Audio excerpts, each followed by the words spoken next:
You are now watching Believe. Do you believe? Ever since the big game feels like ages ago, the Cincinnati Bengals cannot get in the flow. Now they're not number one despite the name of the show. They became little kittens for Edgar Allan Poe. Our brain John Sheeran knew would lose in the fight, which really broke my heart because Sheeran's usually right. I don't know what he thinks about the New Orleans Saints, but if he say they're gonna lose, I'm gonna file a complaint with Bridget. Yeah.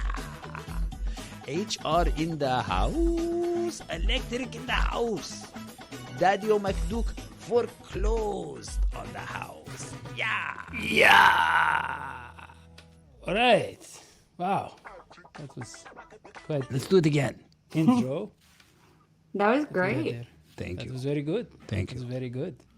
And you're watching the Number One Bengals podcast. You can subscribe on all the podcasting networks and podcasts. Everywhere where you find podcasts, you find this Podcast. podcast. Yeah. You can find podcasts on the side of the street. Subscribe. Yeah. Yeah. Find podcast what? If In a the guy- grocery store, subscribe. Yeah. Anywhere you If a find guy podcasts. comes to your door and Where says, do I got you some find podcasts, let him in because he probably has our podcast. I was gonna say that guy and side of the street. That's where you find us. Yeah. Yeah, we are But, a side yeah. of the street kind of podcast. John, how are you doing? I feel like I'm on a podcast that you can find on the street, man. I feel great. Yeah. Yeah. You can get a lot of great deals on the streets, and this podcast is a great deal. It's free. Yeah. Yes, you can make it not free if you're a good person. You can go to patreon.com/DHSports. We'll talk more about that later. But first, we want to talk about the Cincinnati Bengals because they just Yes. played the Sunday night football contest. And, you know, They really stunk it up. well, I wouldn't say that. I would say I would. say they were in the game up until the end. They had a couple of really nice drives, John. But the offense stalled for long periods of time. And I think you tweeted, John, that the issue is what the passing on second down or the long kind of passing downs. We're not able to generate a lot. Yeah, you really read that correctly. Early down passing on first and second down, regardless of the distance to gain. Distance, yeah. Yeah, that's Exactly. the good teams in the NFL do well on those downs, passing the ball. The Bengals, to Do be not. surprised of no one, are not good, and that's definitely in my mind, like at least statistically, the most consistent problem with this team. Because even back in Week 3 and Week 4 against the Jets and Dolphins, when they scored 27 points in those games, they were still inconsistent, if not ineffective, passing on those downs. They got away with a lot of third down success, and that's where the explosive plays for the most part came from. But as we saw in this game, no explosive plays to be had. You continue to just shoot yourself in the foot on early downs and put yourself in situations where you have to convert every third down that's given to you because you can't convert first down on first or second down. You're going to lead to 17-point outings when you probably should be scoring north of 20 points. So it's a huge problem, and I think we all can kind of determine where like the issues that lead to that problem are. But until it gets solved, like it's going to be hard for this team to compete with the best offenses. Well, I had the thought while I was watching the game. So the Bengals, I think this was in the third quarter, they committed some sort of foul, and it made it 1st and 15. And at that time, I was thinking, thank God it's 1st and 15 because they're not just going to shove the ball into Joe Mixon's heart and make the man run for a yard and get killed. I mean, honestly, why am I dumb? Why not just try passing the ball more? Well, to answer your question, Bridget won't let me answer that question. Are you dumb? She said I can't answer that. No, that's called bullying. No. That's called bullying. It's called bullying. Yeah. Bridget. And rhetorical questions have But no Bridget answer. is a bully. She's an HR bully. She keeps us in line. That's what she does. But to That's answer my your MO. question, John, it is amazing. You said, Wait a minute. good What about teams my are question? able to get on the first and second down, and the Bengals cannot do that. But you are implying they are still a good team, and that is a kind of a amazing story. They are a good team. Inspirational They are a good story. team solely because of Lou Anarumo. Solely because of the defense was able to contain Lamar when others cannot. Solely because that defense, honestly, that defense is like a wall that will stand as long as it can until the offense embarrassingly will let that wall leak and fail. And I'm sorry, I love Joe Burrow more than anybody else. Not once did I imply that they were still a good team, by the way. John, Yeah, he never said That's that. your But don't turn. put words in his mouth or mine or Please. Bridget's. That's Yeah. John. Yeah. please, we need order in the podcast room. And I would just say this, Hoji, to answer your question, Yeah. when they got Joe Mixon going, and I would say after that Von Bell interception, Mixon, it wasn't just Mixon, the holes. I mean, John, there were some holes on the left side that I hadn't seen all year. There were just some gaping holes. And I don't know what the Ravens were doing wrong or what Joe Mixon was doing right, but it seemed like the blocking was on point and Mixon had a bit of purpose. He had some inspiration where he was very focused on where he wanted to go for like 2 drives or so, right? Yeah, well, what does 2 drives do for you? No, I mean, for a while. I mean, he only had 14 carries, but I think most of them are the successful ones are on those 2 drives, you know? And he had his best game of the season. 5.5 a carry, right? Like 5.6, and I think Piran was 5.7, so Piran was, again, is still better. But, John, yeah, good teams. Go ahead. I think, well, good teams. just because they ran successfully for 14 times doesn't make them a good team, but that looked like what the running game should have been looking like for the past 5 weeks when they've tried to reintegrate some of these shotgun runs to make their offense a little bit less predictable in terms of how teams view them from the pre-snap phase. What I saw, like, it didn't seem like the Ravens were crowding the box at all. Like, they, I think, had 70% of their plays in 2 high looks, but they oftentimes disguised those looks. But regardless, they didn't have 7 or 8 guys in the box consistently, so those gaps were pretty open from the get-go, and I think the offensive line had by far its best game. Like Joe Burrow talked last week about how that was the most time he ever had in the pocket. This game was even better, and it wasn't for a lack of trying from the Ravens. I think they have solid pass rushers, but they could not stop the Bengals offensive line from getting movement on some of those downs, and it allowed Mixon to have that space to be more of a downhill runner. And I think the scheme in which like they ran out of shotgun, I think it really fit what Mixon was doing. And yeah, like that just goes to show you though why it wasn't so important for the Bengals to get the run game going, for the offense to get going as a result of it, because as we saw, the offensive line had an amazing game. Joe Mixon had his most efficient game. The offense still scored 17 points. It all relies on Burrow in the passing game right now, and until that gets fixed, the rest of the offense doesn't get fixed either.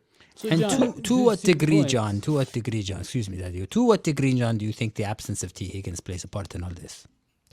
It did, but you have to wonder if it should in the first place, though. Like, not every offense in the NFL, not every good offense in the NFL has 3 high-quality receivers. Exactly. 2 that are as explosive as Higgins and Chase. You would think that just with Chase and Boyd and Hayden Hurst, who clearly played with a chip on his shoulder, like that would be enough to stretch the field against any defense, regardless if it's the Ravens defense. I do think that my biggest concern with this game was the fact that the Ravens had a new defensive coordinator in Mike McDonald, and they weren't really sure what scheme he was going to run out there. Like, they are used to playing against man coverage and blitz heavy schemes against the Ravens, and the Ravens did anything but that. They played a ton of zone, and they didn't really rush more than 4 guys, and that's the recipe for success against the Bengals offense right now. And I think that because they didn't have any experience playing against this Ravens team with that scheme, they were going to be looking for answers for most of the game, and that seemed to be the case. But yeah, not having Higgins out there doesn't make the offense better. You would just still expect Jamar Chase and Tyler Boyd to produce and to be asked to stretch the field more than they did. So Do you John, think, I just have a question about that, because as I was watching some of the plays last night, and I know this is a narrative that people have commented on throughout the season, are there times, or is anyone else feeling like there are times when Burrow is forcing the Burrow to Chase connection? Because there were a couple throws where I was like, dude, not your best man. And I felt like he was trying to, like, we know Burrow I can throw a apologize. dime. Yeah, I apologize. That actually, that discussion is off limits on the show. I'm sorry about that. But You've we been can move on. censored, Bridget. You've been Yeah. I censored. But refuse to be silenced. But I will Yeah. address your Burrow question, which is, why are they limiting Joe Burrow? And this was something that we saw, this tweet today, where he said, there's nothing you can do. There's nothing I can do if they're going to play us like they did today, because basically there is no schemes for me to throw to my players. I can't do anything if they don't let me do anything. And who's they, John? You setting me up for something? I say just it called then. your name, so Yeah, just say it. I would say this, John. I look at the Ravens, and they don't have any receivers. They don't have any. Everybody say they don't have any receivers. Lamar Jackson, we saw his accuracy, or his lack of accuracy. He missed on about 3 huge throws, right? One of them was that interception. 2 of them were wide open. I don't say wide open. One of them was wide open. One of them was pretty desperate. open. Yeah. And I love Lamar Jackson, very good quarterback. But what does that tell you? It tells you that they're scheming the receivers open. They're average receivers, and they're making plays. And you can do that with a Lamar Jackson, who, let's just say, that's Joe Burrow's strength, the accuracy, and it's Lamar Jackson's, let's say, closest thing to a weakness. I still think he's good accuracy-wise, but he's not maybe, Mahomes good or that kind of stuff. But anyways, and then our receivers, that is the strength of the entire roster. And that is their weakness. And yet, and our secondary is very good, and yet they were constantly getting these little gains in different ways, different routes, different people. Might I explain? Because, I feel like maybe I'm the only former QB coach here on this panel. So, Daddy-O, you're completely right. Or no, I'm sorry, Bridget, you're completely right. Yes, Joe is looking for his man, Jamar, a little too often. And you'll notice that when he's not looking for Lamar, he's looking now for Hurst. And the reason for that, in my humble opinion, is because Joe is an intuitive QB. He's not a play-by-the-book QB. This is why Daddy-O's thesis that better play calling would help. It won't help. What he needs is just a little more time with these other guys. Play with it. When a QB he knows, like T. Higgins is gone, it has a huge effect on him because he's an intuitive QB. He knows the way they catch. He knows where to place the ball for them specifically. He doesn't play. He's not the Aaron Rodgers type.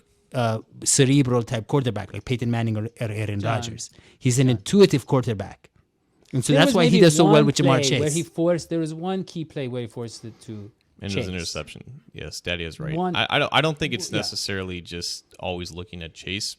In this game, there was an emphasis to get the ball in Chase's hands as quick as possible because they were trying to, I think, force the Ravens defense closer to the line so then you can free up some deep shots down the field. And to their credit, whenever they're given a single high look, they almost always go with the vertical route down the sideline to get into that hole shot. With Chase, though, you have to, imagine if Higgins missed this entire game and Chase only got like 4 targets. The conversation would be, why did you not feature Chase more in the offense? Instead, he got 12 targets for only 50 yards because, again, they didn't scheme up solid plays to get him down the field, and that is an issue, right?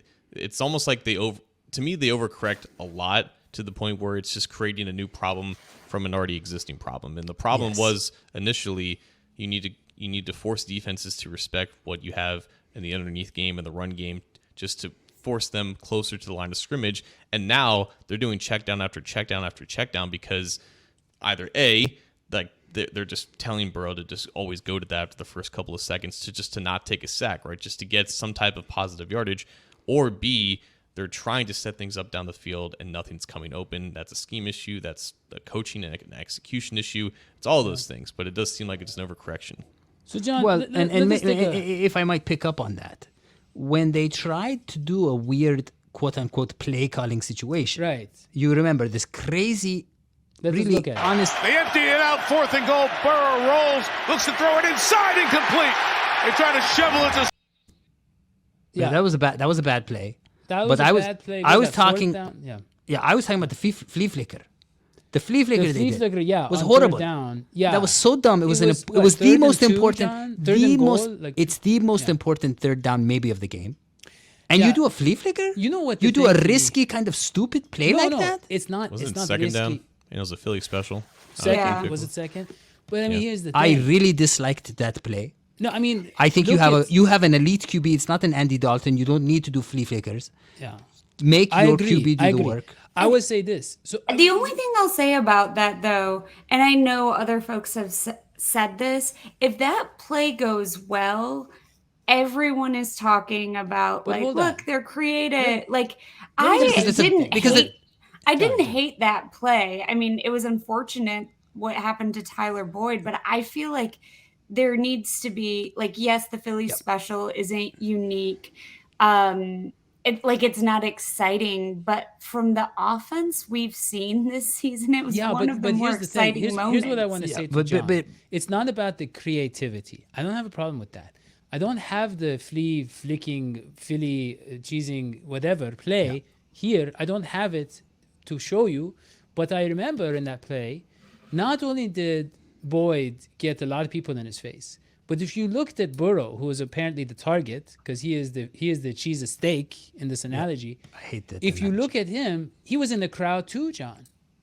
It was a horrible play. It was a dumb play. My point is Joe Burrow is not a receiver. Hold on. Look, my listen. point. We don't know that. But my point is this: the creative plays. It seems like they're just put in there without a lot of situational awareness about what you're facing. And if you look at this one, if you look at the shovel pass, where was this ball going to go against that defense? They empty it out, 4th and goal. Burrow rolls, looks to throw it inside. There's like 5 guys surrounding, Stanley desperation. Morgan or whoever. Well, it's not supposed to take 4 seconds, and the blocker is not supposed to be in front of Morgan to get in the way of it. It's an execution thing. It was just a mess. And what I'm saying is, so who's to blame? Who do we hang for this, John? Come on, one person. We're hanging. Who's to blame?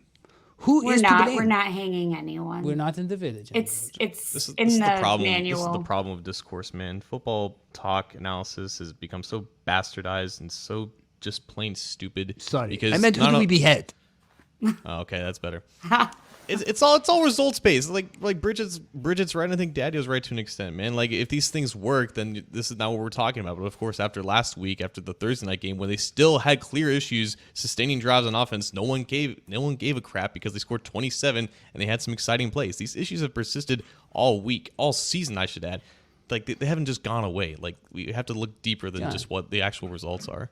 John, Okay, but who? Like when a play like that goes bad, is it the offensive coordinator, head coach, quarterback? It is who whoever is responsible? calling the plays. And in this situation, Zac Taylor is spreading out the blame. He's saying we all call the plays together. I'm just No, but Daddy, it's bigger than that, right? It's not just calling that play in that situation. It's actually how do they practice that play, right? What do they see? That's true. That's true. Yeah, But I'm saying that's what I mean. a feel. I think the best play callers, if you look at the Andy Reid, right? He has like an encyclopedia of plays.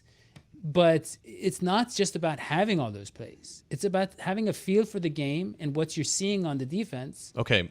And who's responsible for generating that field, Daddy?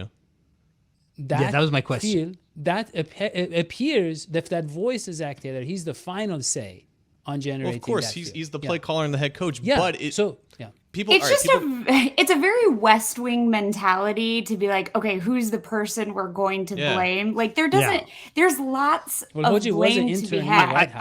I feel like John and Bridget are saying hang them all, and I don't like I'm that. saying hang no I'm a one. man I of think peace. John I'm and a man I are of saying peace. hang no one. Shoot Everybody them has some culpability, and everyone can improve. Not just that.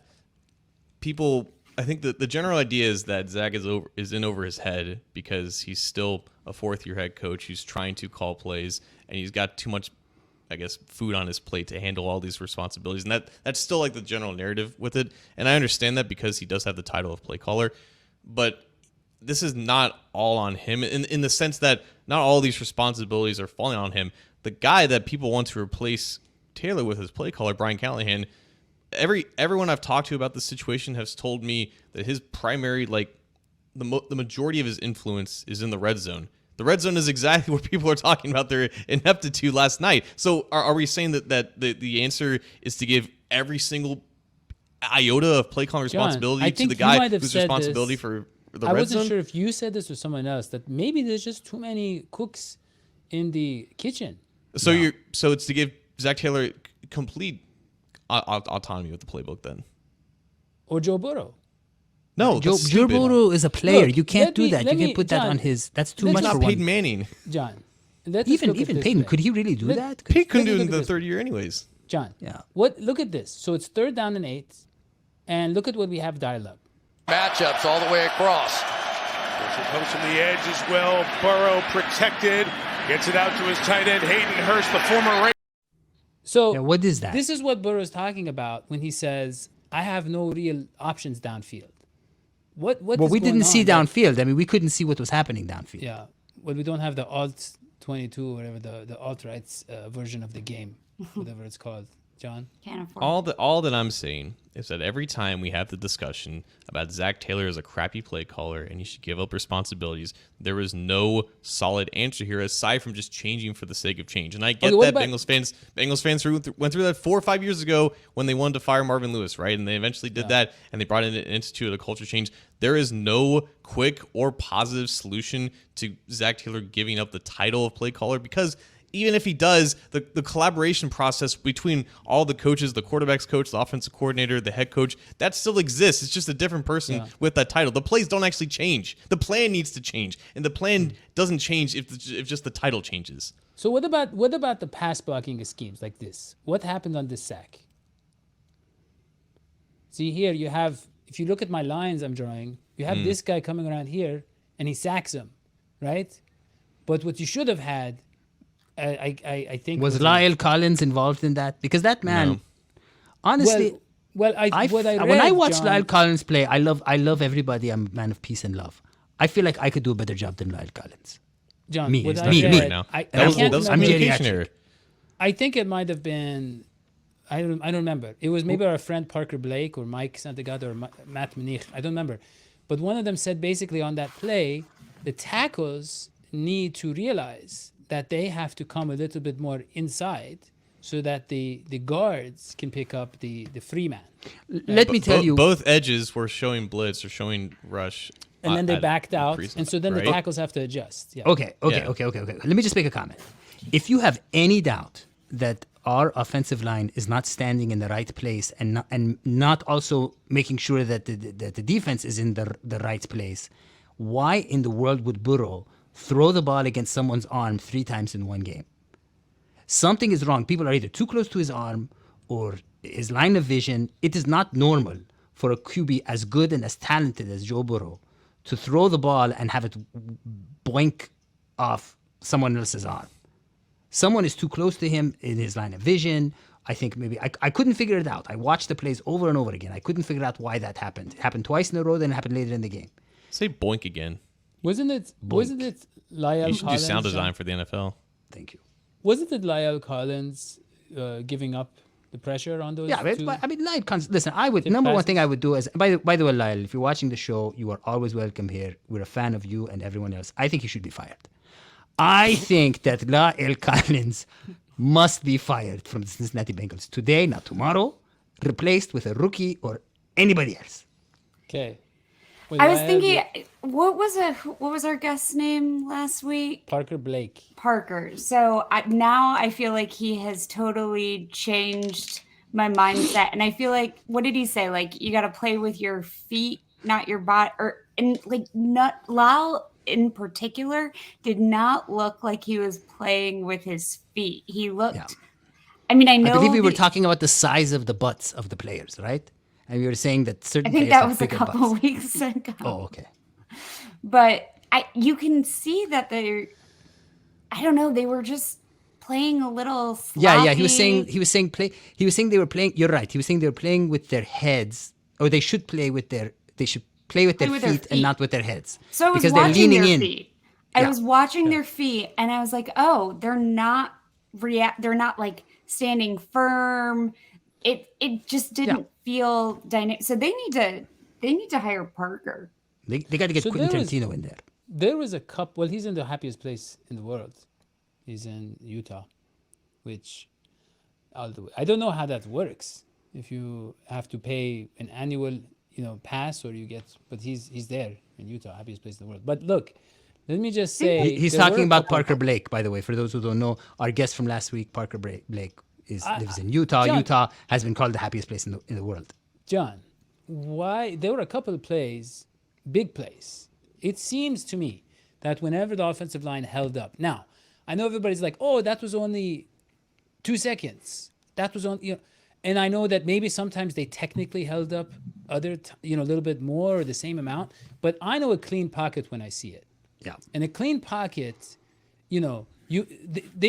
different things get called a clean pocket, but a pocket that the passer can comfortably sit back and throw, even if it's just 2 seconds, but enough focus, nothing in his vision, is what I call a clean pocket. And there was a couple of cases of that. So let's look at the Hayden Hurst touchdown. Friendly words back and forth. Burrow throws over the middle. It's caught by the former Raven, Hayden Hurst. I mean, well, first And- of all, look at that pass, and second of all, look at that hustle by Hurst. Hurst is turning out to be one of my favorites. But it's just, That you know, man is when delicious. I see that, John, it's weird. It reminds me of an Andy Dalton touchdown, because Andy Dalton, his big plays usually just came when the pocket was almost perfect, you know? And you have Joe Burrow just hanging out and waiting for the opportunity. Then he has strikes. And it's very nice to see. It's very refreshing. I hadn't seen it in his first 2 years, you know, early in this season either. Look, Joe Burrow has been told by someone, I don't know who, to throw on the run less, to maneuver out of the he pocket has the less. chance to. Here, let's look at the Mike Thomas long game too. Tyler Boyd, T. Higgins have not been targeted yet tonight. Burrow throws, it's complete. It's Mike Thomas with the catch, and on the run is Thomas. So that's another pretty standard play, right, for most teams. But for the Bengals, John, correct me if I'm wrong, that is something new that we're seeing, where they're holding up and letting him go through his progressions, and he's hitting his fourth, fifth options on those plays. I think the protection's been fine for the past few weeks. It's not what's been holding the offense back. With that one, it seemed like the Ravens were playing really off, and I think they just ran like a bunch of deep hitches. So Thomas just had a clean area to catch the ball and turn up field. Good play by him. You know, the Ravens were playing a zone, is what the announcers were saying. Chris Collinsworth was saying, and he said they were not usually playing a zone. Now, I don't know what that means, but they won. They were, yeah. I mean, the whole field is the play zone, if that's what you mean. No, I think blame were was on all- all of it. But no, seriously, I'm with you guys. I don't know quite what the problem is, but I do know that, you know, Joe Burrow is not the kind of guy that you're going to expect, to do things that a very mobile QB will do. He is mid-mobile. He's not very mobile. I don't think. No, I disagree. I He know needs that he needs to no. sit back and just, There's different types of mobile. And Joe Burrow is like, I don't know, John, before he was drafted, you know, you said Tony Romo. A lot of people said Tony Romo. I can see that. But, you know, even maybe a John Elway, you know, I mean, not a big John Elway fan, but John Elway, the way that he was mobile, you know, to free up the kind of, it's different than Lamar Jackson. Lamar Jackson, it's like you're worried he's going to run for 30 yards. And when he gets out of the pocket and he starts like flying around, that changes how the defense, you know, plays the receivers. That's not what Joe Burrow, but Joe Burrow, let's say like Aaron Rodgers, a more recent guy, right? Where yeah, but he's uses not his an Aaron mobility Rodgers. to Aaron buy Rodgers is time more mobile than Joe Burrow. and kind of improvise. Anyways, the point is that's Aaron his kind Rodgers of has mobility. great awareness of everything that's around him. Aaron Joe Rodgers, Burrow. Joe Burrow- he here's the doesn't. thing. Joe His Burrow hair doesn't. coming out of that hat. John. Look, Joe Joe Burrow. retired. This is We my gotta cover the this- Saints before John No, I leaves. got to say one thing. I just got to respond to you, Daddy, because I think that's the misconception: is that Joe Burrow is an Aaron Rodgers. He's not. He better. doesn't have that kind of awareness. I agree. When Aaron Rodgers, when someone's behind him, he knows someone's behind him. When someone's to the left of him, he knows someone's to the left of him, and he can throw the ball in those situations because he knows everything that's around him. I've never seen him boink the ball off of someone's hand. Okay, I love hold Joe on. Burrow. I love Joe He Burrow. just had But Joe the Burrow needs the game-winning clean pockets. touchdown He broken needs up. his pockets cleaned. No. Joe Burrow, for some reason, is not seeing what he wants to see down the field, as John said, in the first and second downs. no one sees there's that. There's not the opportunities in terms of whatever there's play calling or That's an excuse. he's not seeing it. No one And- sees it. This is the It's NFL. not an excuse, Hoji. It's just what it is. Okay. Agree to disagree. So we'll move on to the Saints. So, I'm That wrong. was beautifully No, I mean, stated, I John. don't think anyone's coping like Burrow right now. He's not playing well. Like it Wait, falls on him okay, too. no, I didn't. Yeah, I didn't that's what I'm expect it saying, To though. go down. Okay, let us move on. Let us move on and that's talk what I'm about the New Orleans Saints, who are going to play the Cincinnati Bengals. And fun fact: Joe Burrow played his college football in the same state. John, what else do you know about this game? I mean, that's a defense. low bar, John. Yeah, you really set me up well there. Saints have Andy Dalton, a quarterback. They're going to play him potentially for the third year in a row on a He different always team. beats us, too. They have Taysom Hill, who doesn't have a position. He just ends up getting the ball from time to time. kind of feels like he's made Dalton a cuckold a little bit. I don't know. It feels like a lot of the Saints offense right now is because of Taysom Hill, but Andy Dalton still gets to get those victory formation kneel downs. I don't know. Feels a little weird to me. Defense is still okay, I think. Cameron Jordan is still a really good edge, but Marcus Lattimore, who's their best cornerback, he's getting torched on a weekly basis. Justin Jefferson had the best of him last week. Geno Smith dropped 32 on him. He might be the best quarterback in the league now. So I don't think the Saints defense is as good as they probably should have been entering the season, but I think playing in that stadium again, though, the Superdome, which is where Burrow and Chase played their last game at LSU. You know what? I'll say right now. Chase goes off for 150 yards in the Superdome with Burrow. They get some type of magic there. You know, they start smelling that cigar smell that they all smoked in the locker room after the LSU national title game. I'm sensing like some nostalgia is going to come back to them. That's your prediction. What's John. your final It is score? my prediction. My final score? Screw it. Bengals win 28-17. So I'll go next. Okay, you're going to think I'm crazy, but Dalton is a man of God, right? And there is no vengeance like the vengeance of a man of God. I think the Saints win it, and I think it's going to be ugly. I think it's going to be a low point for the Cincinnati Bengals. We will lose. We will lose horribly. It will be 10-39.